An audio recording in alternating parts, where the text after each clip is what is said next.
वो रोहित को नीचा नहीं दिखा रही थी, पर उसके स्टैंडर्ड्स काफ़ी हाई थे, ये रोहित को समझाने की कोशिश कर रही थी। इस वक्त रोहित अपसेट दिख रहा था, लेकिन फिर भी उसने पूछ ही लिया, तो तुम अर्जुन को पसंद करती हो, पर अभी तो तुमने मुझसे झूठ बोला और कहा कि आप दोनों सिर्फ दोस्त हैं।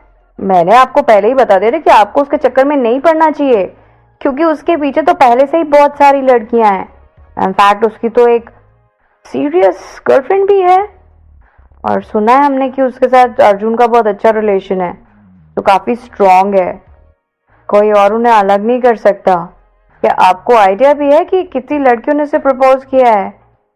उसने सबके प्रपोजल्स ठुकरा दिए हैं। चुप रहो और खाओ, नव्या ने उसे टोकते हुए कहा, क्योंकि नव्या अब उसकी बातें सुनकर परेशान हो गई। नव्या रोहित की इन बातों को बिल्कुल पसंद नहीं कर रही थी, बस इसलिए उससे बात कर रही थी क्योंकि अब तक वो उसकी एक अच्छी दोस्त बन चुकी थी, इसलिए वो अपनी लिमिट्स जानती थी। लेकिन हाँ, रोहित जैसे इंसानों से कैसे पीछा छुड़ाना है वो उसे बहुत अच्छे से पता था, और साथ ही उसे ये भी पता था कि अर्जुन जैसे लड़के से दोस्ती कैसे की जाती है। आफ्टर ऑल नव्या अर्जुन से सिर्फ दोस्ती तो ही करना चाहती थी। कॉलेज के बाद कॉलेज के गेट पर जाते टाइम रोहित उसके साथ था। उसका ड्राइवर उसे लेने आया था और उसने उससे पूछा कि क्या वो उसे लिफ्ट दे सकता है।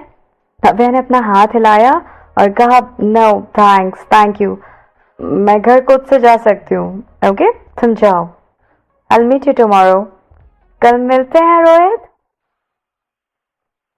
रोहित अभी भी उसकी सिचुएशन से अनजान था, और उसने ये मान लिया था कि उसने इंग्लिश में अपनी स्किल से पूरी तरह स्कॉलरशिप के बेस पर क्लास नंबर 18 में एंट्री ली है। उसे लगा कि नव्या इतनी रईस नहीं है और वो पब्लिक बस लेने जा रही है। रोहित ने फिर नव्या को अपनी तरफ खींच लिया और कहा, लिसन नव्या, मुझे तुम्हें लिफ्ट देने दो, मेरे पास ऑलरेडी कार है और ये सच में काफ़ी कंफर्टेबल है। अगर तुम पब्लिक ट्रांसपोर्ट से जाओगी तो तुम्हारे को बहुत मुश्किल होगी। नव्या रोहित को ये नहीं बता सकती थी कि नव्या को अपने घर जाने के लिए अक्षय को ढूंढना है, लेकिन रोहित के ये कहने पर नव्या उसके पास गई और उसने कहा, वैसे पब्लिक ट्रांसपोर्ट से जाने में इतनी भी प्रॉब्लम नहीं होगी, और अब बहुत हो गया, please don't be so good with me. तुम जाओ जाओ, अपनी गाड़ी में बैठो, खुद भी परेशान मत हो और प्लीज मुझे भी परेशान मत करो। ये कहते हुए उसने उसे धक्का दिया और कार में बिठा दिया और बाहर से दरवाजा भी बंद कर दिया और ड्राइवर को इशारा किया कि वो ड्राइव करे और जाए। कार के कुछ दूर जाने के बाद नव्या ने कॉलेज के एंट्रेंस पर फिर से सावधानी से प्रवेश किया और अक्षय का नंबर डायल किया। लकीली ये पहली रिंग पर कॉल कनेक्ट हो गया था, लेकिन अंदर ही अंदर नव्या को लग रहा था कि पता नहीं अक्षय उसका फोन उठाएगा या नहीं। लेकिन अक्षय ने तो पहली ही रिंग में उसका फोन उठा लिया और नव्या ने एक्साइटेड होकर पूछा, हे वेयर आर यू, कहाँ हो तुम? अक्षय ने उसे जवाब दिया, मैं बाहर हूँ, क्यों, क्या चाहिए तुम्हें? अक्षय जब नव्या से बात कर रहा था तो ऐसा लग रहा था कि जैसे जोर जोर से हवा के झोंके चल रहे हो, शायद वो गाड़ी चला रहा हो। नव्या ने सोचा नहीं था कि अक्षय कॉलेज से इतनी जल्दी निकल गया होगा और उसने निराश होकर कहा कि तुम पहले ही कॉलेज से जा चुके हो क्या? तुमने मेरा वेट नहीं किया?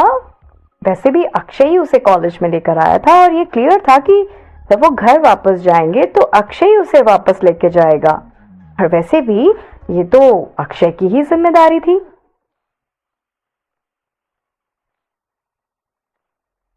अक्षय ने झट से उसकी खिल्ली उड़ाते हुए कहा, क्यों, तुम्हारे पास तुम्हारा वो हैंडसम हंक नहीं है क्या? क्या तुम उसे तुम्हारे घर छोड़ने के लिए कह नहीं सकती थी? वैसे भी ये तुम्हारे लिए एक अच्छी अपॉर्चुनिटी थी। अपने होठों को आपस में रगड़ते हुए नव्या ने जवाब दिया, Where are you? It's none of my business anymore. तुम कहीं भी हो, मुझे कोई परवाह नहीं है, ओके? लेकिन तुम जल्दी से घर आओ और यही तुम्हारे लिए अच्छा होगा, और मुझे अभी के अभी घर लेके चलो। वो श्योर थी कि अक्षय उसे इग्नोर नहीं करेगा, इसलिए ये सोचकर उसका गुस्सा और बढ़ रहा था और उसने कहा, अक्षय, क्या तुमने ये नहीं कहा था कि आज रात हम तुम्हारे घर जाने वाले हैं? तुम मुझे यहाँ कैसे छोड़ के जा सकते हो? मैं तुम्हारी माँ को सब बताऊंगी हाँ कि तुम अपनी गर्लफ्रेंड्स को प्रायोरिटी देते हो और मुझे तुमने इग्नोर किया। उधर अक्षय ने उसका मजाक उड़ाते हुए कहा, सो फनी यार। क्या तुम अभी भी अपने घर वालों से और घर के बड़े लोगों से शिकायत करने वाली वो 3 साल की लड़की हो? इट्स सो फनी यार नव्या, कम ऑन ग्रो अप। ये सुनकर नव्या को दुख हुआ। वो सड़क से हट गई और उसका मूड खराब हो गया।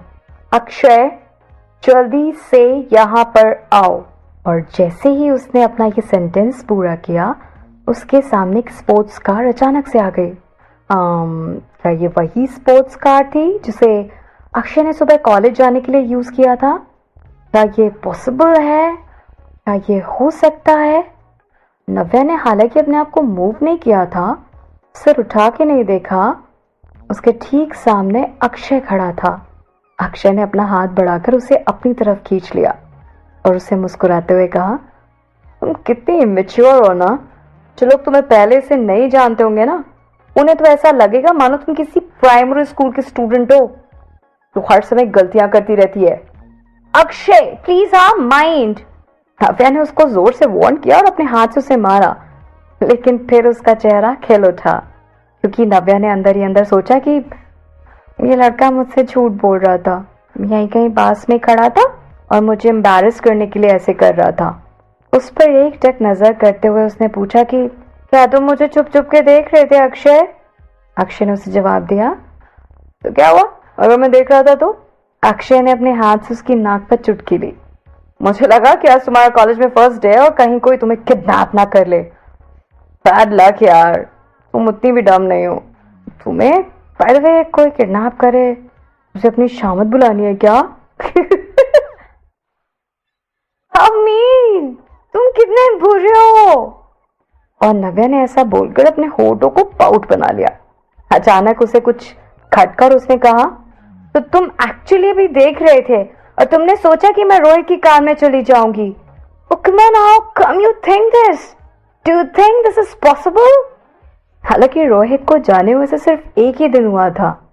वो अपनी पहचान छुपाना चाहती थी। वो नहीं चाहती थी कि किसी को भी पता चले कि वो अक्षय के साथ रहती है। अक्षय ने कहा कि ओके ठीक है बाबा, चलो पहले गाड़ी में बैठते हैं। अक्षय ने उसकी बाह पर एक हाथ फेरा और उसे कार में खींच लिया। अपने शेड्स को वापस अपनी आंखों पर लगाते हुए वो ड्राइविंग सीट पर जाकर बैठ गया। नव्या ने उसे देखने के लिए अपना सिर घुमाया। मुस्कुराते हुए उसने कहा, शेड्स पहनकर कूल बनने की कोशिश कर रहे हो? हाँ, चलो ये मुझे दो, गिव मी दिस प्लीज। ऐसा कहकर नव्या उसके गॉगल्स छीनने के लिए आगे बढ़ी। ए! अक्षय जोर से चिल्लाया। उसने इंजन शुरू किया ही था कि इतने में शेड्स नव्या ने चुरा लिए और वो उसे सिर्फ बेबसी से देखता रहा। नव्या ने अपने चेहरे पर अपनी उंगली से उन शेड्स को सेट किया और कहा, ये बहुत बड़ा है अक्षय, और मेरे फेस पे ना बहुत बड़ा लग रहा है। देखो उसके सामने मेरी फेस कितना छोटू लग रहा है। ऐसा कहकर उसने अक्षय से शिकायत की। शेड्स उसकी नाक पर रुक ही नहीं पा रहे थे, फिसलते जा रहे थे। अक्षय कहता है, ओ कम ऑन नव्या, तुम्हारे ऐसे नाटक देखकर ना मेरे को हंसी आ जाती है। और वैसे भी ये शेड्स तुम पर बिल्कुल सूट नहीं कर रहे। तुम्हें देखकर तो ऐसा लग रहा है किसी छोटे बच्चे ने किसी बड़े के कपड़े पहन लिए हैं। Seriously you looking so funny. वैसे मेरी एक सलाह मानो, तुम्हें चुपचाप बस यहाँ बैठना चाहिए और मेरे साथ घर लौटना चाहिए। और अक्षय ने ये सब बोलते हुए मौका देखते ही अपना हाथ बढ़ाकर नव्या से शेड्स वापस ले लिए। जल्दी से अक्षय ने स्टाइल से अपने शेड्स पहने और यही सब देखते देखते नव्या किसी गहरी सोच में डूब गई। क्या हुआ, कुछ हुआ है क्या? अक्षय ने नव्या को सोच में डूबते देखा और उसे टोकते हुए कहा था, ऑल वेल? नव्या ने जल्दी से अपनी नजरें उस पर अटका ली और कहा, नहीं, यहाँ एवरीथिंग इज फाइन। यहाँ से तुम्हारा फैमिली हाउस चोपड़ा मेंशन तक पहुंचने में कितना टाइम लगेगा? क्या चोपड़ा मेंशन से यहाँ से बहुत दूर है? उसने आराम से अक्षय से पूछा। और अब टॉपिक अचानक से चेंज हो गया था। अक्षय सिचुएशन को समझ नहीं पाया, लेकिन शायद वो लड़कियों के सन की मूड को झेलने में काफी पारंगत था। मतलब वो लड़कियों के मूड स्विंग्स को झेलने में यूज्ड हो चुका था।